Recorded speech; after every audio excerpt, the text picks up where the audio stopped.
There are numerous ways to structure a business. One of them is to form a partnership. And partnerships can be amazing until they're not.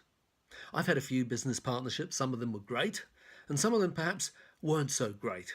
So here's 4 important lessons that I've learned along the way. The first one is to recognize that not all partnerships will last. In fact, most of them won't. And that's the first mistake that most people make, is that they enter into a partnership with someone that they already have a good relationship with. And while that may be a good thing, and I believe it is, it often leads to them taking shortcuts that will usually come back to haunt them when things perhaps aren't working out.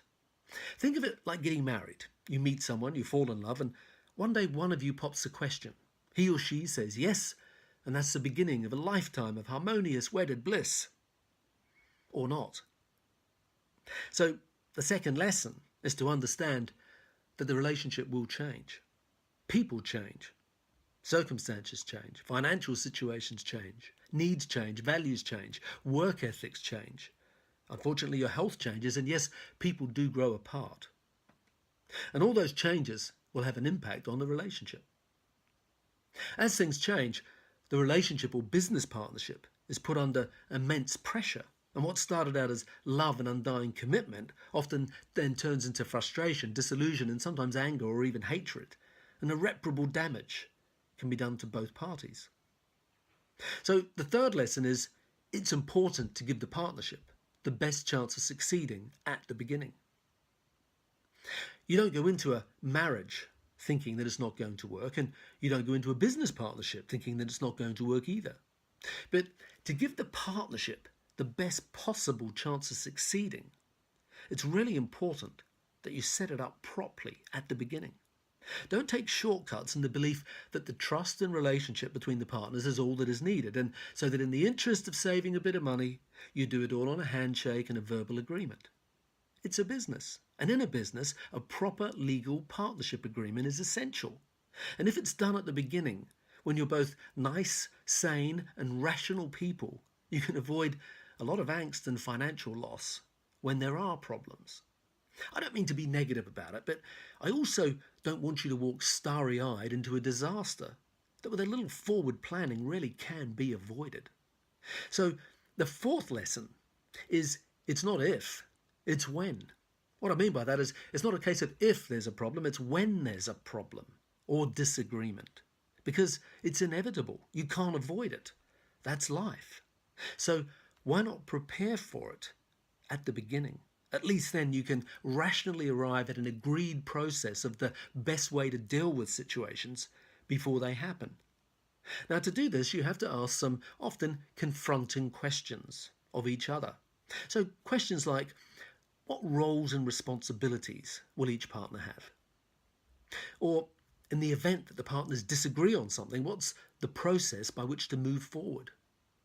Or who has the final word with managing staff issues? You can't have a situation where one partner is undermining the authority of the other in front of the staff or behind the partner's back. How will the partners be remunerated?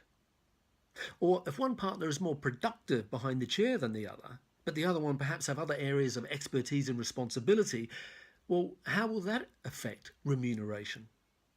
How and when will partners take holiday? How much money will each partner contribute to setting up the business? Or, in the event that more money is needed to be put in at a later stage, who puts it in and how does that affect the partner's shareholdings? Who's going to be the financial controller? What happens if one partner wants to buy the other one out? What is the formula for how the business will be valued? And if one partner is unable to work for long periods of time, perhaps due to illness, how does that affect the partnership and the financial relationship?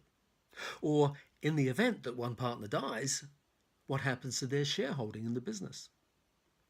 You see, this is not a finite list of questions, but I'm sure you get the idea. I know that some of these questions are very confronting, but often just asking them is a great learning exercise in itself, and it sets the partnership and the budding entrepreneurs up for the best possible chance of success when they experience challenges, because you will experience challenges. Now, because this video is longer than usual, I've decided to split it into two parts. Part 2 will be next week, and that will address what to do when it's not working and you're in the thick of it. Please feel free in the meantime to ask a question or leave a comment in the box below. And please click on the link below to follow me on my Facebook page. Finally, thank you for watching, and if this has been helpful and you'd like to find out more about what we do, then please visit us at growmysalonbusiness.com. In the meantime, have a great week, and I'll speak to you soon.